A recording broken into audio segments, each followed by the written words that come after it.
So ever since the Fukushima thing happened, my life has changed.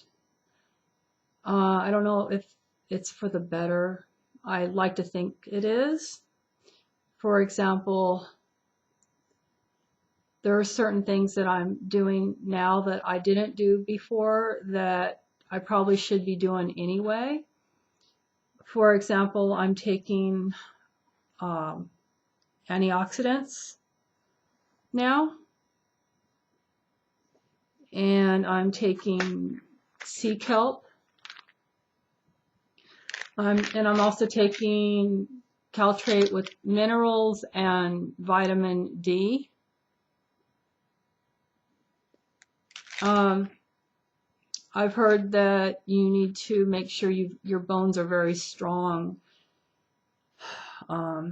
because the isotopes can get into them, and if your bones aren't strong, they get in even more, I guess. So I'm just doing anything and everything I can think of. If there's anything else that I haven't thought of besides that, plus I know it concentrates, the radioactivity concentrates in water, so I'm drinking distilled water. Right here, it's locally distilled, bottled in Hawaii.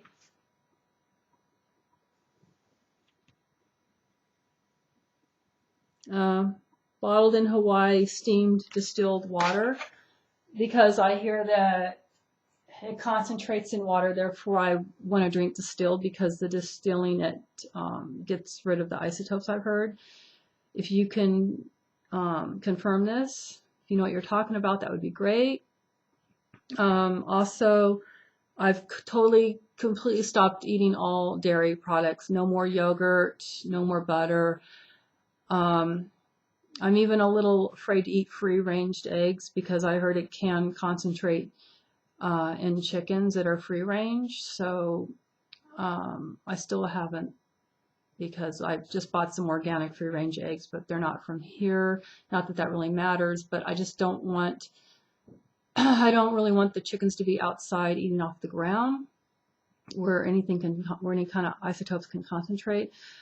So I'm just doing these things as a precaution because I don't want to be 10 or 20 years down the road and wish that I have done something that I didn't. I mean, as long as I'm doing everything I can possibly think of to protect myself, then that's all I can really do.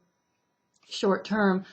Long term, I would probably like to ideally live out of the northern hemisphere, but that's long term, and it's going to take time because I would have to get permanent residency, which means I'd have to find a partner, which I did not do. I stayed 6 months in Melbourne, and I hated it. I just couldn't stand it anymore. There was chemical fires nearby. I was getting sick. Air pollution, cars, trucks, garbage, noise pollution, garbage trucks. I mean, every single morning, just noise, noise, noise. I never got one peaceful night's sleep while I was there. And now that I'm here, I totally sleep all through the night. I feel much better. I feel better here, except for the fact that I did have mold, which I had removed. I thought I had removed. They charged me when I wasn't here to remove it. They ripped me off. I can't, because I come home and I find the mold there. It looks like what happened was they didn't fix the leak on my roof. So they just took my money and said they fixed it, and I guess they didn't fix it, and the mold was still there. So the other day I had somebody come out and remove the mold, and I'm not going to have the drywall replaced yet until the leak is fixed, because the mold will just come back. So somebody is supposed to come out on Monday, or was it Tuesday? I forget. No, Monday, to give me an estimate for a new roof. It's just one thing after the other. My yard is a mess. If you want to, I'll take you to a quick tour. I'm not going to go outside because mosquitoes will attack me, but I'll just give you an idea of what I'm dealing with. I'm having somebody come out tomorrow. No, tomorrow's Sunday. Monday, was it Monday or Tuesday? no, Tuesday to do the yard work. It's everywhere is like this, just grass growing everywhere, and it's taking over all my fruit trees and choking them to death. So that's my little um, tree, my citrus grapefruit citrus tree right there, and it's just being smothered by grass. And my bananas are the only thing that are really doing okay. I'm in this bedroom because I want to be away from where the mold was. The mold was in the front room. I had my floor done, and it has plaster or drywall all over it. They didn't clean up their mess when they removed the mold, and it was up there just behind the beams, and I had that whole section removed up behind the beams there. I can't walk in there. My cord ain't going any further, but yeah, I think the mold affected me because when I was in Melbourne, I got sick. I don't usually get sick. I hadn't been sick for 20 years, and it took me a really long time to get over, like 2 weeks of phlegm and coughing and sore throat, which is very, very rare. I haven't been sick for over 20 years. I was thinking it was just because I wasn't sleeping good there. I was under a lot of stress. The food was horrible. At first it was okay. After a while, I got really tired of the same stuff, and the vegetarian restaurants there weren't that great. It just got really old really quick. There's really no raw, so-called raw vegan restaurants there. They're just like there's some like little, what do you call, takeaway health food stores that have just really crappy stuff, not very much stuff at all. There was a couple of vegetarian restaurants that weren't very good at all. I mean, they're like way overpriced. Like you get little tiny portions for like 3 times the cost of it would be here, and just not satisfying, not very healthy. So I contribute my sickness to that plus the mold exposure, because when your body has mold in it, it breaks down your immune system and it makes you susceptible. So now I guess I have mold in my body. The only thing I still have is a little bit of congestion. I've been drinking tea and eating watermelon. That seems to help, but my sore throat is gone, thank God, finally. I mean, it lasted until I actually got here, and then that's when it went away. So I hope it doesn't come back, because I never had a sore throat that lasted 2 weeks ever in my whole life. It was scaring me. I didn't think it'd ever go away. I thought, oh my God, I'm one of these people now that's going to always have a sore throat. And it's like you hear stories where people get sore throats and they never go away. And I was really afraid that was going to happen. But I'm just so thankful it went away finally. And I'm contributing this now to the mold. The only thing I have still, like I say, is a little bit of congestion, and my ears are clogged. Like it feels like there's something in there. Like I can't quite hear well. And I'm just hoping I don't have any neurological damage from the mold. Because it can do that to you. I'm just hoping my ears get better, and at least the pain went away. I did have some pain in my ears when I was in Australia. And no, I don't think I'll ever go back to Australia. It was getting really, really difficult for me there. The economy is not doing good. It's going downhill. Everybody says that, but they always have an excuse. Like, oh, it's school holidays, or oh, it's this holiday or that, or because it's wintertime there, or it's just stupid things. And I don't know, I just wasn't making as much money as I was, and it's really difficult because I wasn't a resident, which means I was working pretty much illegally under the table, which means people will really take advantage of you.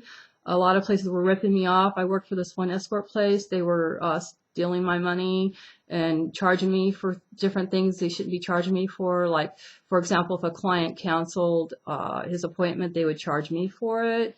And another place would just flat out steal my money from me. And I even had it on camera, and they would just deny it. And she even like pulled the plug on the camera when she did it, and you could even see me walking back with the customer, and then the camera going blank, and then going back on, and time missing, and they would just like deny it. And I'd be sitting right there looking at the camera with them, and I never got my money back. But I left the next day anyway. But I don't really care, because I wouldn't want to go back. I wouldn't want to work at a place like that anyway. I mean, I'm sure there's probably good places to work. I just had really bad luck. I guess I wasn't looking in the right places. I probably should have did more research, but I just wanted to make some money, and I didn't want to work too far away from home. So all those reasons. Yeah. So if I ever wanted to work escort again legally, I would not go to Australia. I would probably go to where it's not regulated so much, because it's regulated there so much that they have so much control over it. I was unable to advertise because you have to have like a tax number and all this other stuff. It makes it really difficult. A lot of the girls that are even permanent residents don't even advertise because it's just too much of a hassle. You have to put down a huge bond of money and all this other stuff, and it's just a hassle. But in New Zealand, you don't have to do all that. I think I could have the agency can advertise me for me, and I don't have to have a bond, and I don't have to tax number and all this other stuff. So I would definitely consider going back to New Zealand, where I do much better, where I'm much safer. I don't have people around me asking me, questioning me about my residency and stuff. It's just much more private there, so I'd rather do that. It got really scary at the end. I had a lot of the receptionists that work in the houses there were questioning my residency, and I would have to lie about it and say, I live in New Zealand, I'm resident in New Zealand, blah, blah, blah. Because they're just really scaring me and stealing my money, and I'm just glad I got out of there.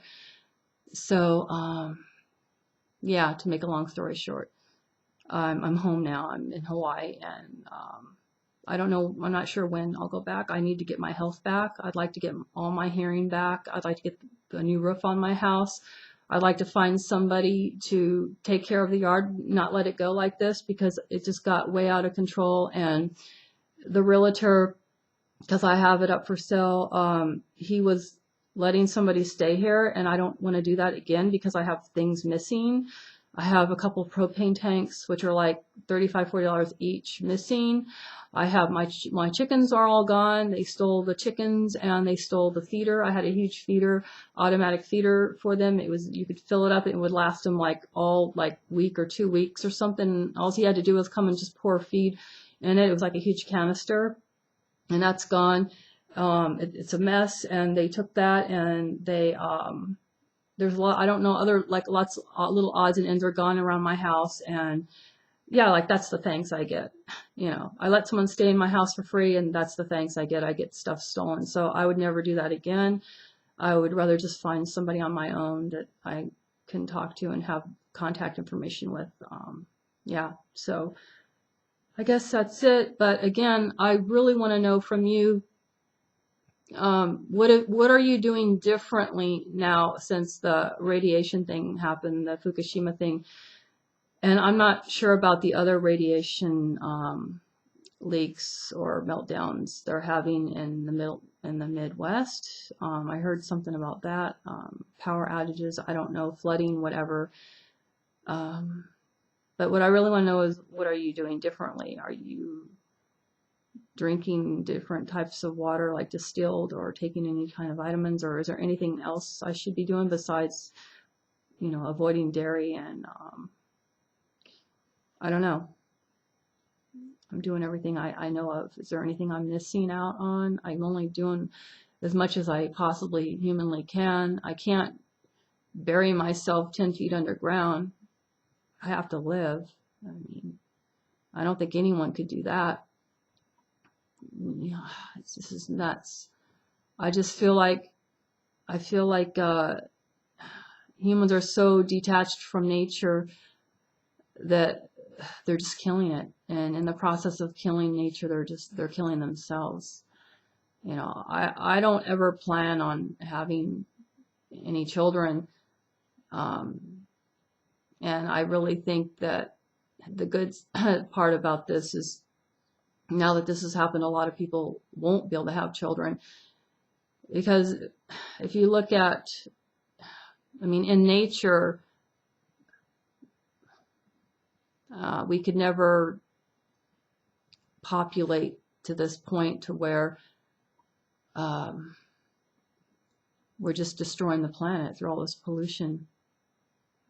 We should be on solar and wind. I don't think solar and wind power, and I don't think green energy can run New York City or any major cities. I think green energy could probably support small towns and but not huge cities. You can't run huge cities on green energy. I mean, I could be wrong, but I don't know. I just don't see it happening.